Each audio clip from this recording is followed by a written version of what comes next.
Anyway, I'm going to step away from the podium after I get this thing started. So if you want to use the podium to speak, if you feel more comfortable, or stand where you are, I don't care. You know, the words need to be spoken in whatever way you feel comfortable. Thank you for all coming. This is a hard one, folks. This is a really hard one. Now, I've been vetting candidates across the state. Talked to 33, did 33 different interviews and did all this stuff. And I'll tell you, every time I think, thank God I'm in Collin County, because we've got some of the finest candidates there are, and this race is really hard. Each one of these candidates, I think we all know, is a pretty solid conservative from the work that they've been doing and from that. The thing is we have to come up with the differentials to pick who we think is best within that framework, as it were, within the family. And so we are going to play nice on this one, folks. I will spend time on my webpage pounding anybody who misbehaves. Because we're all friends here in relation to other races. All you have to do is look across the county line in Denton County, Dallas County, and other places, and realize how fortunate we are here. Now, the format of this, I'm going to leave it kind of open. What we'll do is we will let each one speak for about 4 minutes. Get my stopwatch on my little phone here, let my phone go dead on it. Give each one 4 minutes to do their thing. Then I've got about 3 questions that I'll just kind of start things with, and then the rest come from the audience. They can be specific questions, unique to the individual. Again, friendly. They can be to all 3, and we'll give them each about 2 minutes to answer each question. I don't want to be hard and fast on that. I just want to make sure we get plenty of questions asked. Okay? So, based on that, and I've got 3 little ball caps with initials on here. Take them out and draw them, and we'll draw. First person to speak will be Susan for her 4 minutes. Next one will be Mark, and the next one will be Ann. Okay? Brandon, sorry about that. Okay, anyway, so we'll just keep checking. Anyway, so however you feel comfortable, Susan, you start first, and tell us about yourself. Tell us what unique reasons we should support you as opposed to other friends of candidates. All right, thanks so much for having us. First of all, thank you for everyone for being here. We're all here tonight because we care about our country. I think that's very evident. I'm very thankful that we have such a group of people that are dedicated patriots to be here for our country. It's important. I'm so proud of the Tea Party and what the Tea Party has accomplished. I'm sorry, can you not hear me? So I'm proud of the Tea Party and what we have accomplished as a Tea Party. We've come together since we've gotten this new administration, and we have really made a giant difference. Many of you, I see out in the audience right now, we've been in the trenches together, and we have accomplished great things for our country. Our Tea Party has been founded on the principles of our founding fathers. I think it's important for us to look back at the founding fathers. Somewhere along the way, we have lost our way. And that's very frightening for many of us. That's what's gotten us involved. And I think it's important that we all stay involved and stay engaged in this fight. I think the Tea Party itself, I look at more like we're the militia. If you've seen the movie The Patriot, we're the militia. We're the ones when the enemy is coming at us. The army has retreated. We're the ones like Mel Gibson that pick up that flag and we're running and we're charging towards the enemy because we know what we believe in. We know what we're here for. We know what our founding fathers founded this country for, and it's very, very important that we stay engaged in this process. I'm very thankful for the work that many of you have done. A little bit about me. I grew up in Sherman in Grayson County. I went to the University of North Texas in Denton. My major was interior design. My minor was industrial technology. Worked in the corporate world for Sunbelt Savings in America. I have started my own business in consulting, doing interior design. flying and space planning. After that, I've had my son. I stayed home for a while with him. It was a privilege to stay home as a stay-at-home mom and raise my son. That was a choice that Brian and I made, and felt like that was where we needed to be as a family. I happen to just care more about public policy and good legislation than I did about a paycheck. And so I stayed home and I got involved, very, very involved. I was involved before I had my son, and I've stayed involved the entire time. I think that's important, to stay involved and be active in your community. So I'm thankful for that opportunity. I'm thankful for the opportunity now. I've never run for public office before, but I care very much about our community. I'm passionate about our community. I'm passionate about serving. My family is really big into service. My mother is a retired teacher. My father served on the city council. My older brother is about to retire from the fire department up in Denison, and he's a battalion chief up there. So service is just part of my DNA. This is who I am, and I love this. And I would be honored to serve as your county commissioner. Some of my priorities are going to be infrastructure, transportation, economic economic development is really important. We need to bring in companies into this community that are going to provide jobs for our citizens. It's very, very important that we have 74 people a day moving into Texas and moving into Collin County. And with that growth, we want to be sure that we bring in companies, good companies, that are going to be able to provide jobs for our citizens. With that comes the infrastructure that I'm talking about. It's important that we have roads to get to these people. The mobility within the county is very, very important. Another part of it would be public safety is a big part of my initiative. I think it's important that we have good public safety and that we are equipped. And I'm running out of time. 10 seconds. 10 seconds, all right. Well, thank you for the opportunity. I look forward to answering your questions. I think it's important that we have these types of venues and these types of opportunities to talk to our people that are running for office, and just so we can have a transparent process. Thank you. Okay.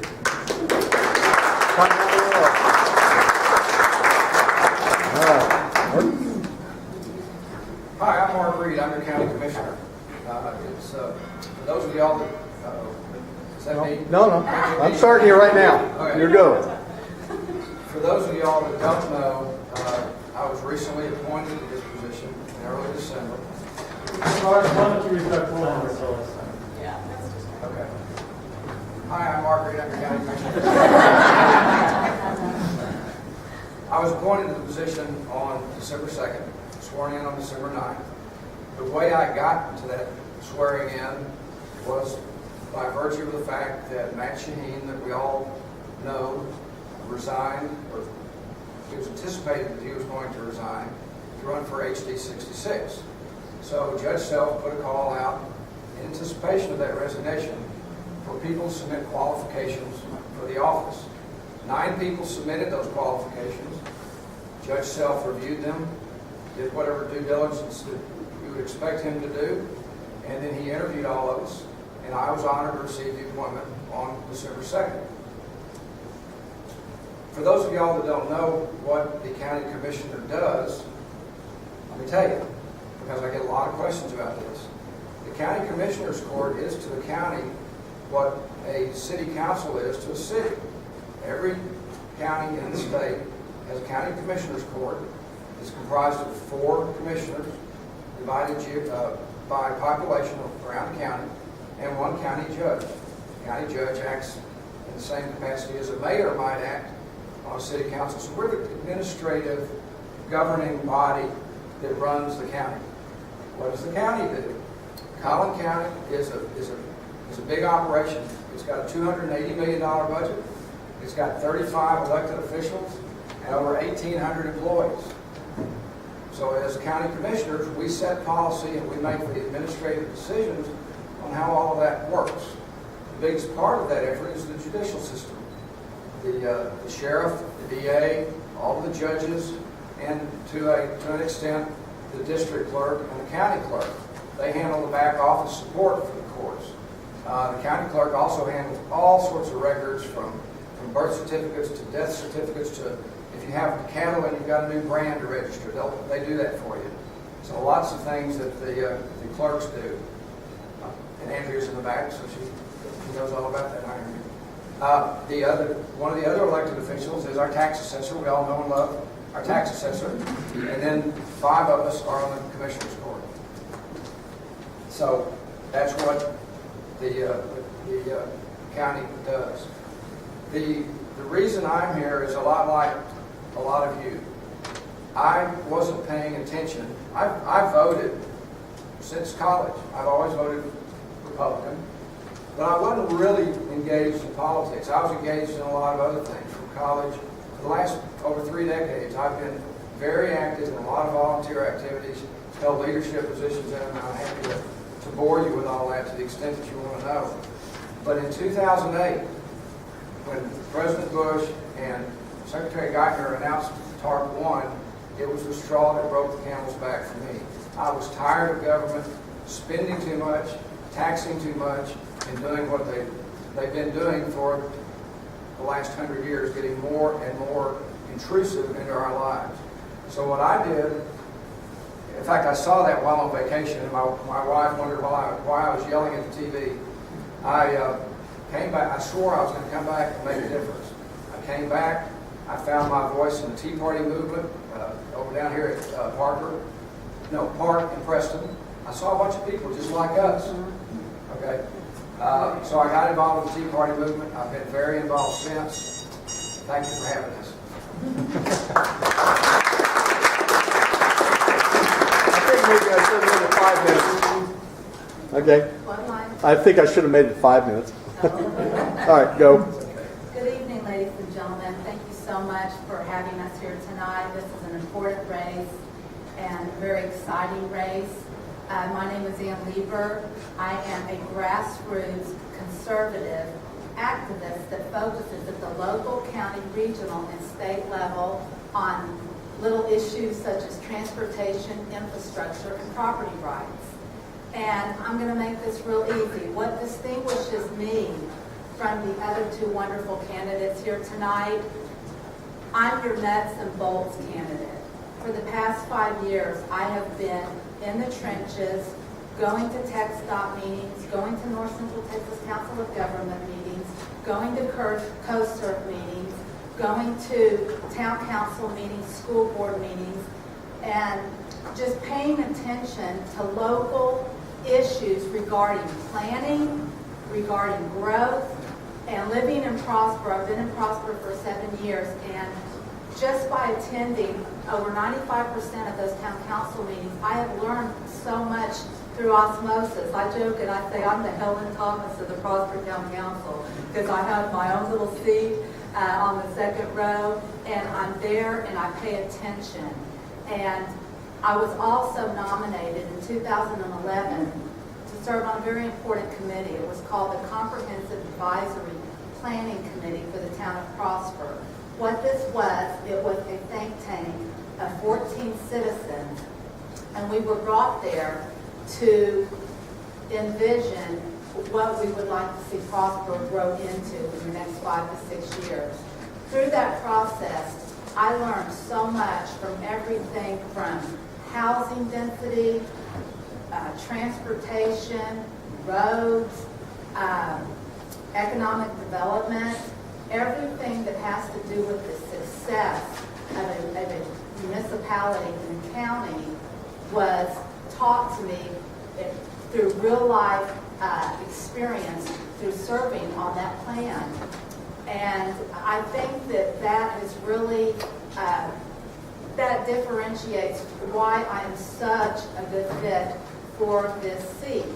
Last night I was at Prosper Town Council, and the council was taking up discretionary funds from the county that they were asked to, they're going to apply for, and we were discussing where this money would, work to the best advantage for Prosper. And then there was on another slide last night, they were talking about water, that there's another water treatment facility that's in the works, and more pipelines. So through attending, and this is, as a Tea Party leader, this has always been my mantra, and sometimes people don't get very excited about it. When I tell, they'll say, Ann, how can I get involved? I say, you really want to know? They say, yeah, how? And I said, go to your local city or town council meeting or school board meeting. And sometimes they look grossly disappointed because that just maybe doesn't sound as exciting as, some other national issues or maybe even issues in Austin, but it is the most important. It is the smallest level of government. It's the place you have the best chance of making a difference. I have made a difference. I have really brought a lot. Last night I was thinking, as I heard some of my councilmen talk about, they were taking up a fee for alcohol consumption should stores start selling alcohol and what they do with that tax money.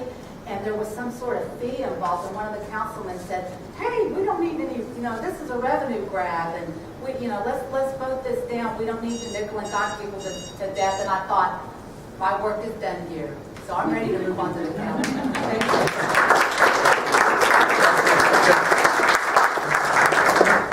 All right.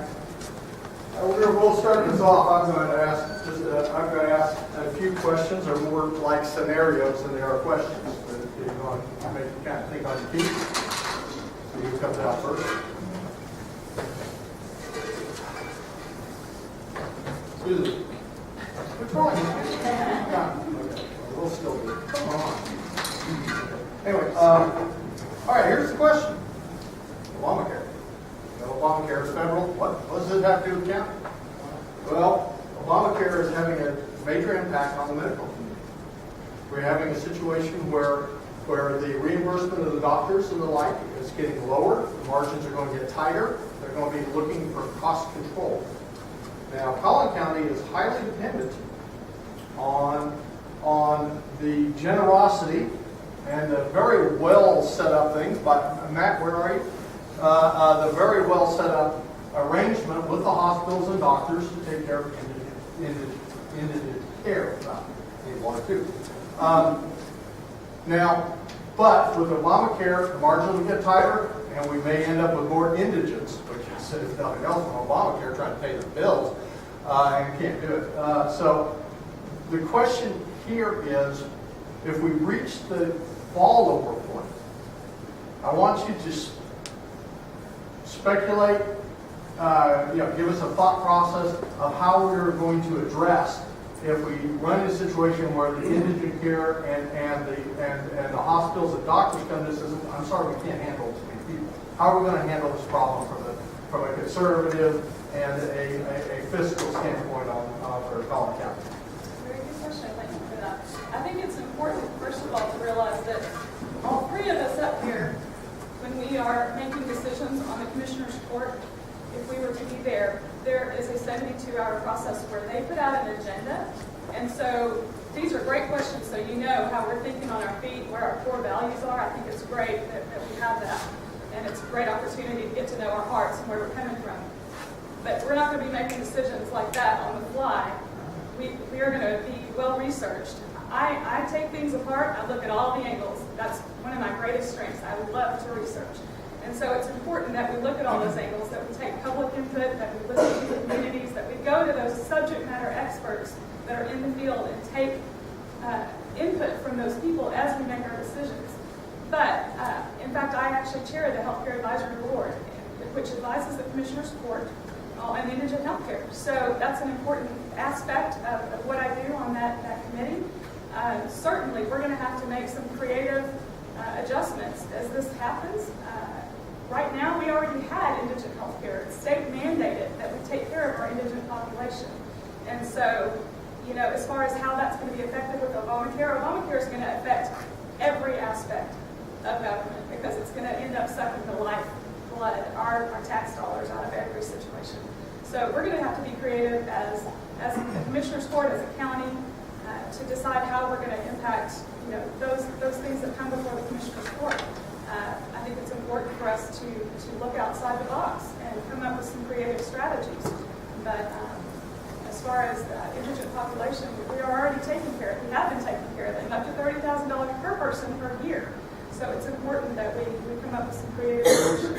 I now have my 2 minutes. Go outside and work with the subject matter experts. I now have my 2 minutes. Okay, yeah. Okay. Go All ahead. right, and essentially addressing the same area in terms of what kind of thought process that would go into addressing such a problem? Well, it's a huge concern of mine, and I think that the county has been so strong in the fact that they have pushed back the county from being annexed into the Dallas Hospital District. And so what happens when there are people that go to Parkland for indigent care, we are sent the bill, we verify that indeed that is a county employee and that their legal status, as I believe that's the case, and then we pay our fair share. What is worrisome to me is these regional healthcare partnerships that you hear talked about. I believe it has something to do with an 1115 waiver. The county did a PowerPoint on it not long ago. And what I see is a push to regionalize our health care, and even in the PowerPoint, there was some language where it said you can either join or you can be, or you're going to be fit in somewhere, and that's the problem with regionalism. They want to pull our resources in with other counties that have more dense populations, that may have other problems, more urban, maybe not have the affluence that the Collin County has, and we will be forced in with them, pull resources, and then have some appointee or council distribute out these monies. And I think I see a push to regionalize with healthcare, transportation, everything today. They want to regionalize, and they want to regionalize because they want to blur the sovereignty of cities, towns, and counties so that they can pull all the resources and then have somebody build them out. Ladies and gentlemen, that's somebody's form of government, but it's absolutely not the United States of America's form of government. We must push back and be on our toes for this.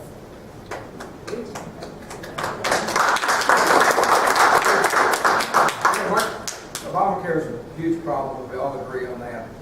In fact, it even has impacted the county employees because HR is doing studies right now, or has done studies to determine how Obamacare will impact the health care of the 1,800 plus employees of Collin County. And it does have an impact. Collin County has done a great job of staying out of the Dallas Hospital District. Our total tax burden at the county level is less than 25 cents. And the hospital district in Dallas County is over 50 cents just for the hospital district. So we don't want any part of that. We don't want a Parkland. We don't want a regional healthcare system. What we've done, and Matt Shaheen had a lot to do with this, was a leader on this initiative. We have Project Access, which provides hospital, it's a partnership, as y'all mentioned. Project Access is a partnership between all of the hospitals in Collin County and a lot of the physicians in Collin County to take care of indigents in Collin County. We also partner with Primacare to provide the lower level services that people need. If somebody goes to the hospital for a cold, to the emergency room, like indigent folks may end up doing since they don't have a primary care physician, they're immediately introduced to the other avenue, which is Primacare. So it relieves that stress on the emergency rooms. We also, the point of all of that is that we've got a free market solution here in Collin County. And we need to keep a free market solution. I don't want my money going to some taxing district, some new taxing entity, to then figure out how to spend it. I like it when we work directly with the providers and have a free market solution to this problem. All right. This next question has to do with transportation. Let's say this is the Transportation Committee down in Austin. Oh, gee, then we passed the constitutional amendment, which will probably pass this year. That will give them extra millions of dollars, blah, blah, blah. You are going to go down there to talk to them. I'm going to extend this one. This will be 3 minutes. You're going to go down there and talk to them and tell them what you think the Collin County needs for them to hear, whatever that is. Okay, so think about that for a minute because that's not an easy question. And let's get some. Okay. Mark, you first. Transportation is a huge issue. Years ago, in my work with our trade association, we had statistics about the rate at which goods and services move across this nation as compared to the rate at which they move across Europe. And at that time, goods and services moved at twice the speed in this country that they do in Europe. And it had a lot to do with the prosperity of the United States. The same thing applies at the county level.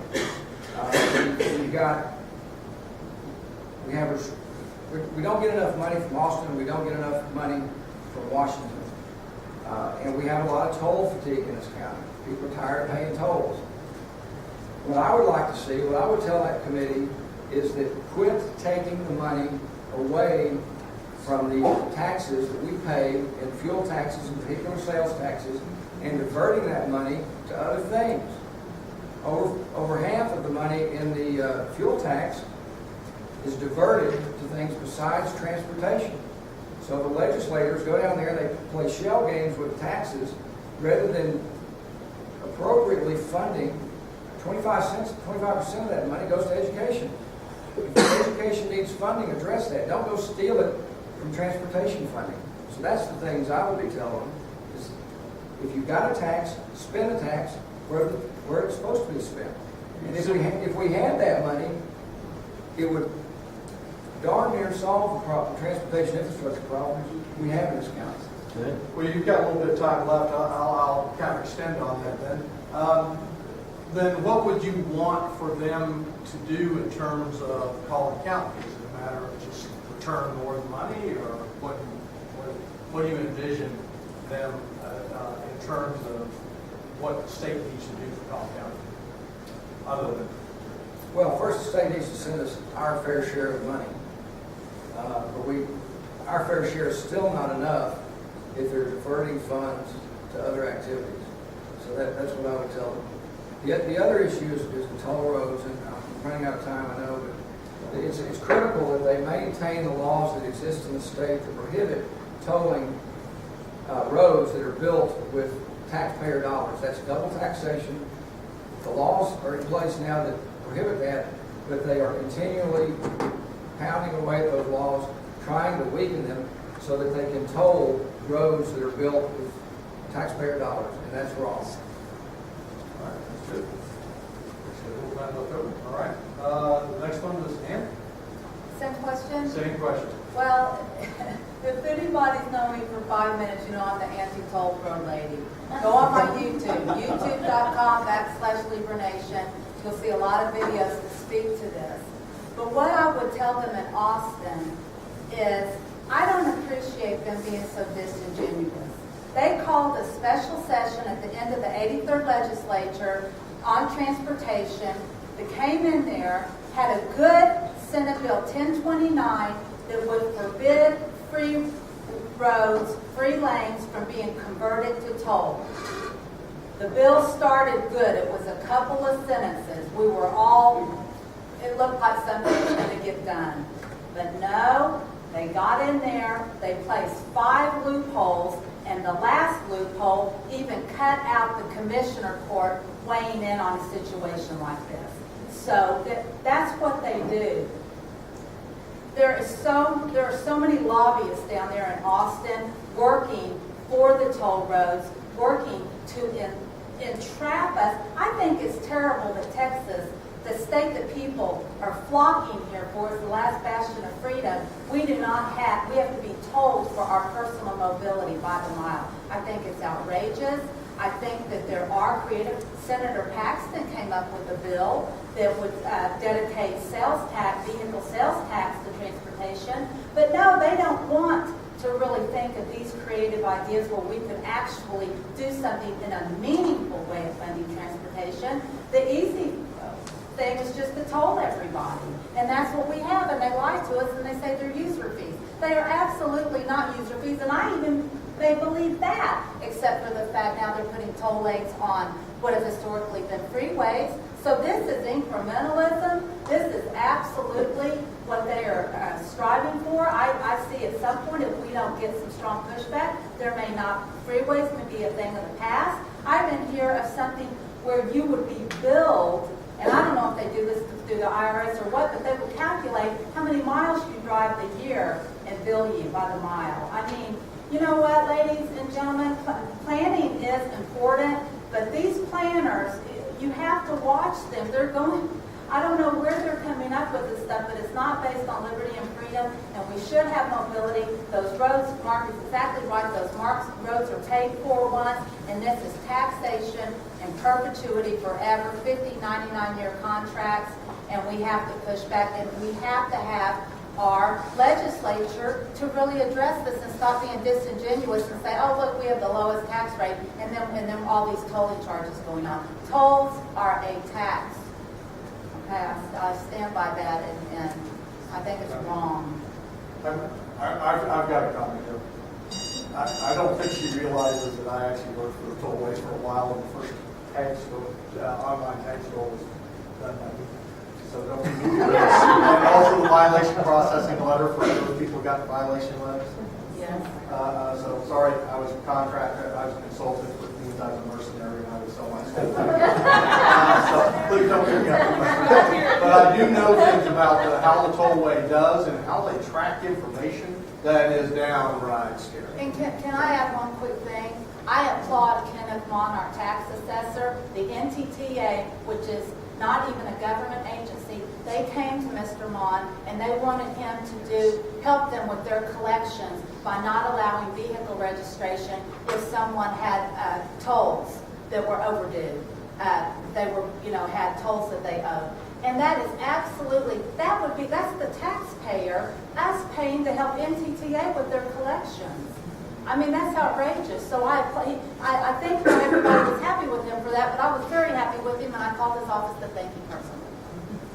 Anyway, I opened up a can of worms there. I think we could all go on tollways for a long time. By the way, OCR that reads your plates, you go through, best accuracy is 99%. They do 1 million transactions a day or more. Figure out what 1% of that is. They're getting everything wrong. Anyway, you touched on it. Thank you. Mark's absolutely right. 47% of our tax dollars, our gas tax, goes towards things that are diverted over to education, to many other things. 25% of it is education. We've got to figure out a different way in Austin to fund education. It's our kids. It's very, very important, but it's not roads. We do not have enough money for roads coming from federal or state, so they're putting in managed lanes on traditionally free roads. Those are all very, very key points. Another thing about managed lanes is that they will say, well, we have the same number of lanes that the taxpayers pay for. What they won't tell you is that those are going to be the lanes that are like the side roads, with all the lights, with all the congestion.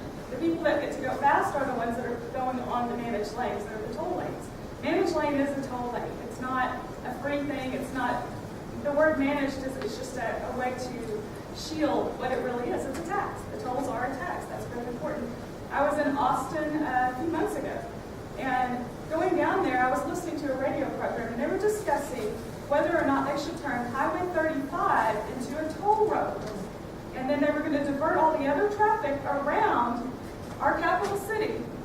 And that was going to be the freeway. So not only were they trying, it was a money grab for one thing, they know that's a huge corridor and there's so much traffic coming through there, they were going to cut off access, our access as we the people, to the government. This is our state capital. They were going to charge us to go to the capital. That's a real problem. And I'm very, very concerned about that. I would love for all the toll roads that we have now to eventually become paid for and be free for us to drive on again. How many times has the Dallas North Tollway been paid for over and over again? They just keep extending it, and then, we just say, okay, now we have to still pay to drive on the whole road. Why do we not turn the part that's paid for over to the taxpayers again and let them drive on it for free? If they want to extend it, fine. If it's not a road that's been there before. I don't really okay if that's the only way, the only system we have to build a new road right now. If it's the outer loop, it sounds like that's going to have to be a toll road. So at that point, we're going to have to figure out how to fund transportation. I really think we are told enough already. You know, the Tea Party is told enough already at this point. You know, I have a whole new thing with it's transparent and accountable. So transparent, where are we? Transparent, efficient, and accountable. Sorry about that. But I think it's important, you know, we are told enough already as well. And so with the tollway, we've got to do something different with transportation. We've got to figure out a different way to fund the transportation. It's very, very important. So thank you for the question. Yeah, by the way, like I said, I did build the website, so I know it works. It's on about the third revision. But if you really, I mean, a lot of you don't even know how much you're paying for noise.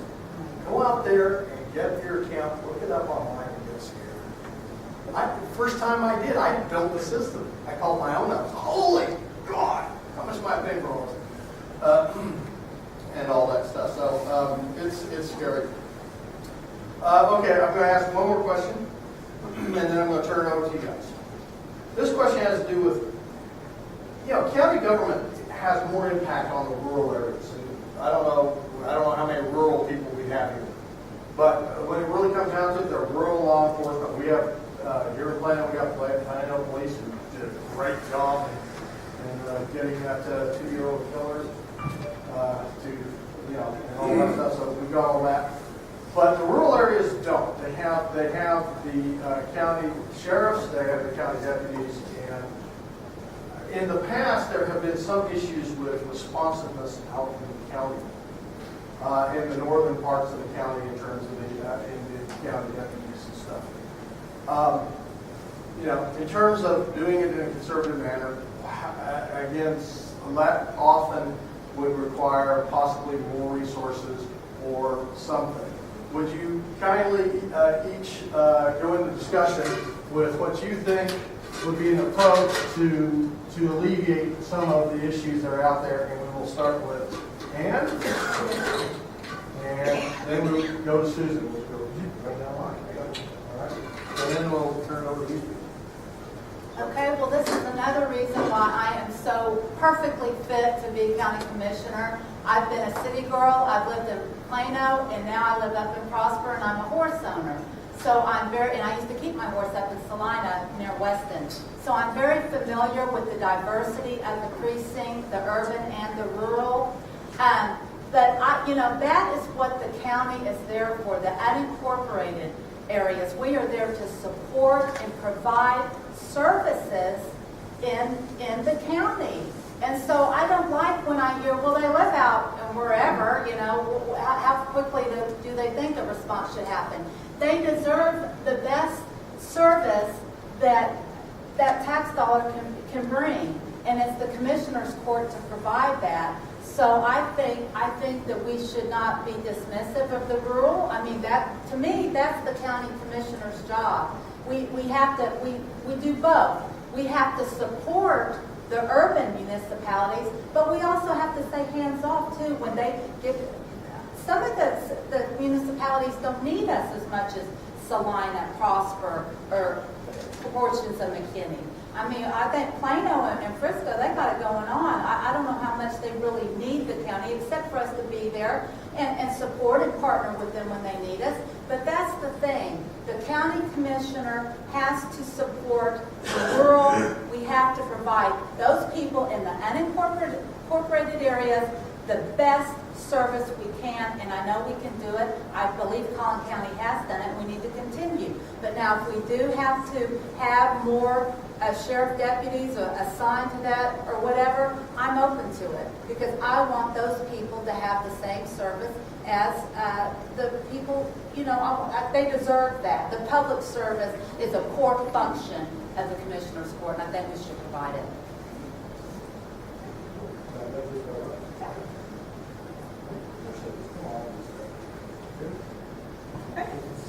I agree. I think it's very important that we have public safety out in our unincorporated areas and regularly get to the people in a good amount of time to where we can help them in their need of their crisis. I'm certain that this isn't a unique problem in Collin County. So I think it's important for us to go learn from the other counties that are out there that have dealt with this problem and how they've done it. There's efficiencies that can be had. We certainly need to take care of the taxpayers' money. It is our money. It's your money. We are all taxpayers, and we need to be sure that we are taking care of your money, being good stewards of your money. So certainly, I think it would take going to other counties who have dealt with this problem and figured out a good conservative solution to this problem. Possibly it's a satellite office. That's going to be a lot more money to run that. So, that may not be the best answer. Let's figure out, what's been done already and figure out ways to even improve that so that we can take care of those people that are out in these outlying areas and be able to get to them in an efficient amount of time. I believe it's somewhere around 19 minutes from what I understand. The last time that I spoke with the sheriff, but I'll have to clarify that for right now, for today. But I believe that it is somewhere around that to some of these calls. That's a long time if you're going through a crisis. And our personal safety matters, public safety matters. And so we've really got to address that problem. And Precinct 1 it is. It's going to be Prosper and Salina, the northern parts of McKinney, Frisco, and the southern area of McKinney, and then also in Plano are very well covered. But it's important for us as a county to address those problems. And I think the best thing that we can do is, again, go to those that are like counties and learn what we can from them first. Well, every commissioner serves multiple cities. We have Plano, McKinney, Frisco, Prosper, and Salina. So this particular precinct is particularly diverse in those cities because we've got Plano that's a mature, built-out city. We've got Frisco and McKinney that are in the prime of their life, growing, expanding tax base, those sorts of things. And then we have Prosper and Salina that are still pretty much rural, but they're looking at a lot of growth coming their way. So there's a lot of diversity there. True, when you live in a city, you have a quicker response time because of no other reason than the fact that the area is much more compact. When you live in a rural area, it just takes longer to get there because the distances are farther. I was talking to a police officer last night that is a retired sheriff's deputy. He had a call in the far southeast corner of Collin County one night. It took him nearly an hour to get there. And there's a limited number of deputies. It was nearly to the county line. It just took him a long time. This is one good reason that we need to keep Obama out of our Second Amendment rights so that people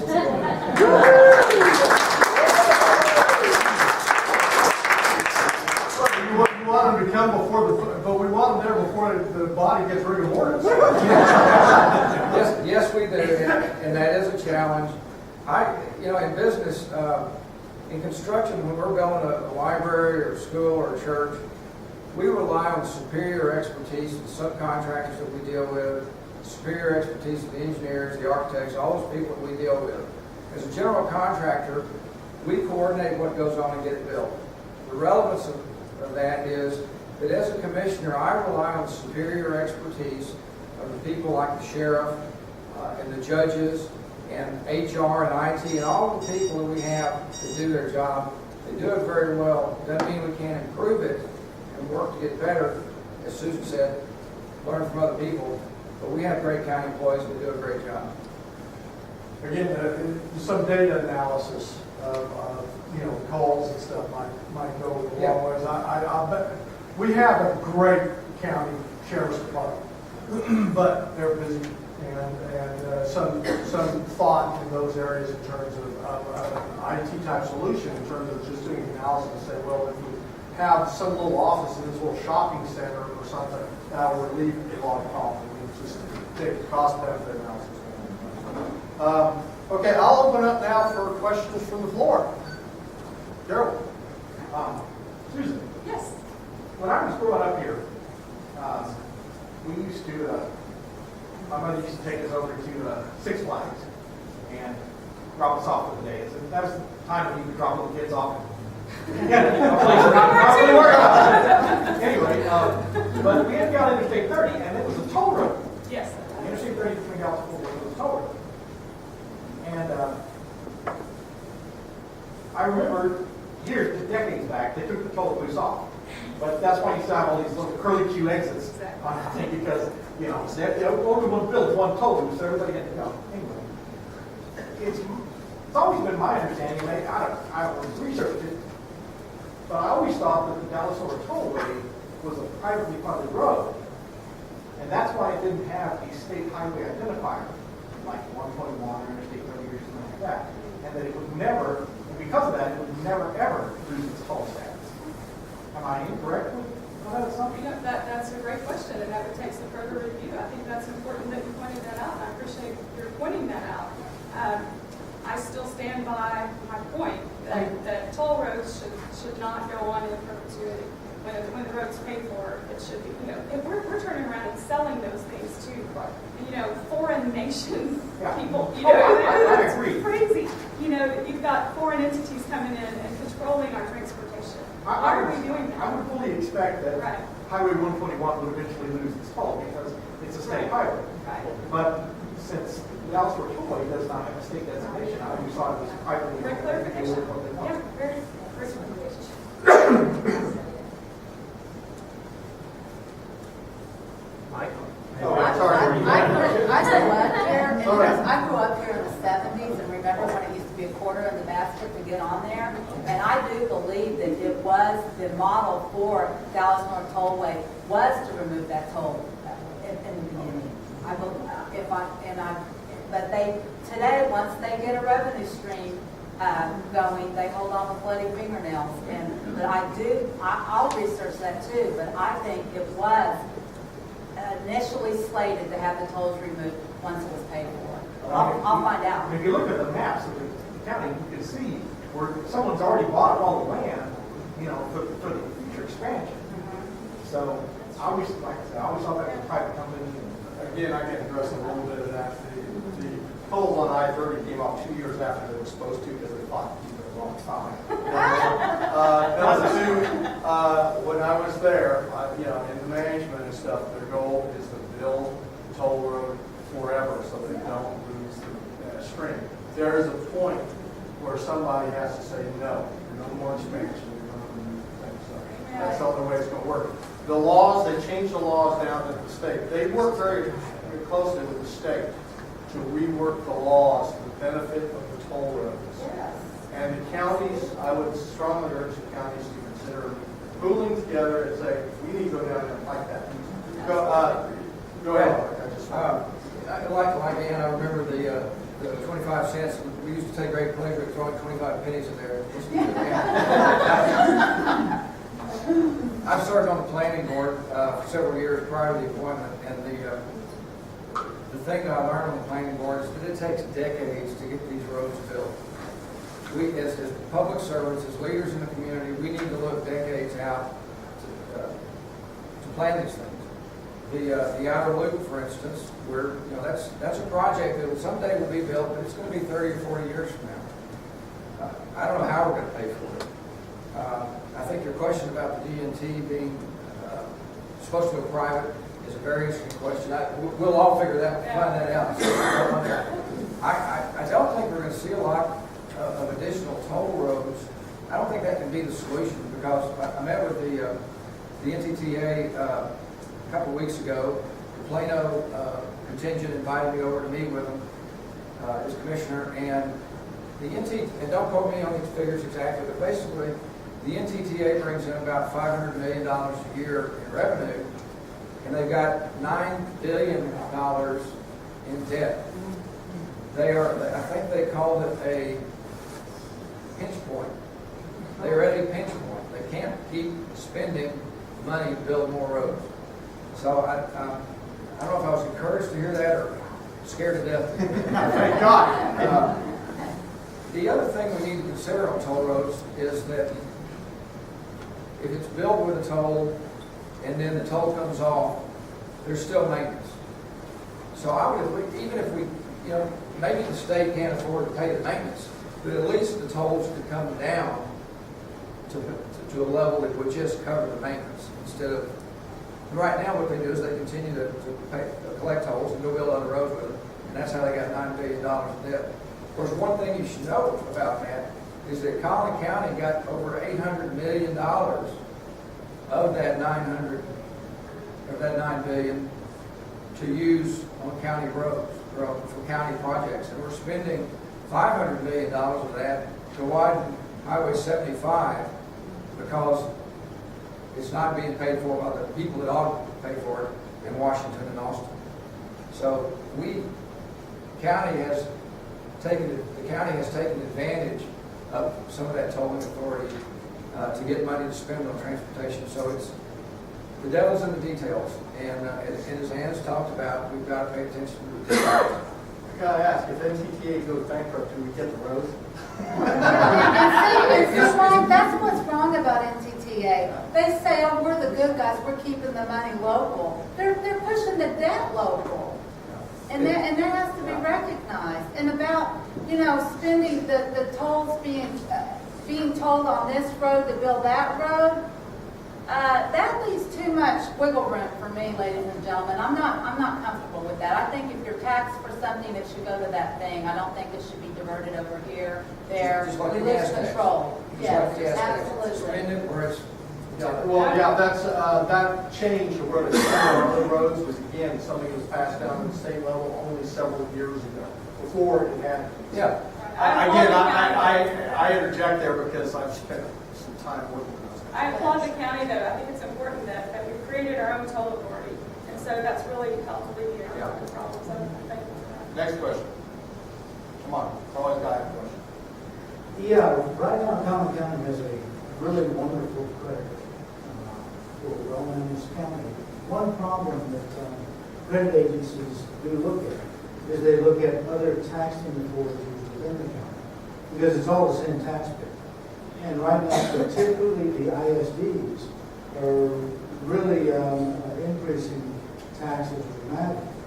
And my question is, I guess to whoever wants to address it, is how would you, as a commission, encourage other taxing entities within the county to rein in your spending? I don't know that you can do, maybe a bully pulpit, but I see that. I see a lot of the ISDs put a lot of money towards stadiums and sport fields and everything. And then I heard the flip side. See, you have to be careful when you hear, we climb all over these ISDs for building big stadiums and everything, but they're in a unique perspective, and they say sometimes that's the only way to keep the money local, to hang on, I guess, via Robin Hood, to hang on to their money. So the devil is in the details, and I don't really know the answer, how you would encourage them to keep the debt down, because it doesn't seem that's how it's going. I think it's important also to realize when you do have these giant stadiums that are being built, honestly, that's the people, when that goes to the people, they're voting. And if the people have said that's what they want, let them eat cake. I don't like it.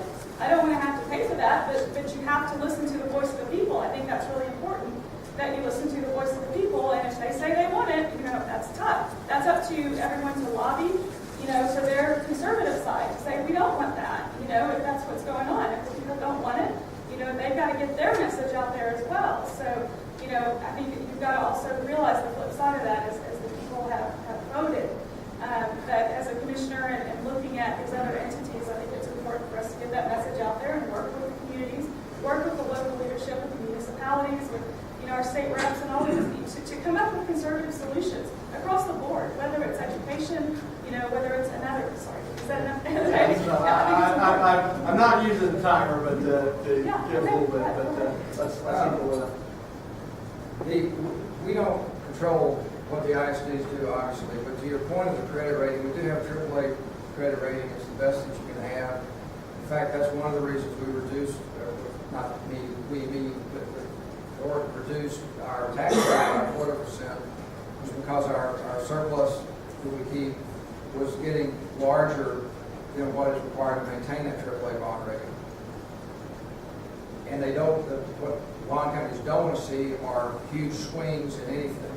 So the court, the last budget cycle, voted to reduce the tax rate by 0.25% to start eroding that surplus slowly over time, so we maintain our AAA bond rating. On the schools, you know, that's a huge battle. One of the things I was really proud to be part of in the 83rd session of the legislature. In fact, Barbara worked with me on it as well. Three or four of us got together. We formed a group called the North Texas Citizens Lobby, and we had people in Austin every week of the regular session of the 83rd legislature, looking at bills, reading bills, talking to the legislators, talking to the senators, attending committee hearings. Barbara did a tremendous amount of work herself. We even had homeschool kids down there with us, talking to the legislators. They had Senator Estes squirming in his boots over an issue. It was phenomenal. But the school issue, there's two sides to it in the courts. There's equity and there's adequacy. The equity thing goes to the Robin Hood, kind of goes to the Robin Hood thing. It's the fact that schools are funded per student, so many dollars per student. So if a rural district gets, I'm making up a number, $100 per student, but a urban district gets $150 per student, then they go to court and they argue that there's an inequity in that funding. The other side of it is adequacy. Are the funds that are provided adequate? This has got nothing to do with the county, but it's a huge issue for the school districts. I'm like you. I'd like for the school districts to quit raising taxes. But that's an issue that the voters have to take up with the school board and with the school districts. Okay. What is the plan, or what's been done as far as retirement programs and medical funding for retirement for the employees of the county? Well, that started 3 years ago. I testified in that, and my argument in that testimony was that would you rather have a little less now but have a retirement plan that is sustainable, or would you like to have more now and not have anything in the future? Well, over 3 years, Judge Self led the effort to figure out a way to make the retirement plan that's mandated by the state and managed by the TCDRS to make it sustainable. I think we've achieved that now. And I go into the details, but that may not be that important to this venue. But we do have a plan, a system in place where we can budget for the retirement system for the employees. We worked with the TCDRS to get actuarial numbers to know how much to put in each year. But it was flat unsustainable the way it was. In 5 years, the county put in $55 million to make sure that the retirement plan is fully funded. So as we sit here today, our retirement plan, and it's thanks to the judge and Matt and the rest of the court, the plan is fully funded, and we've got a plan in place where we can do a budget year after year that's a manageable budget to keep it fully funded, and all with the absolute worst economic conditions. So they come up with the best solution they can within the law. The only other thing to do would be to go to Austin and lobby the legislators to change the law. I agree. I think they've come up with a wonderful plan. I'm thankful for the plan that the court's come up with.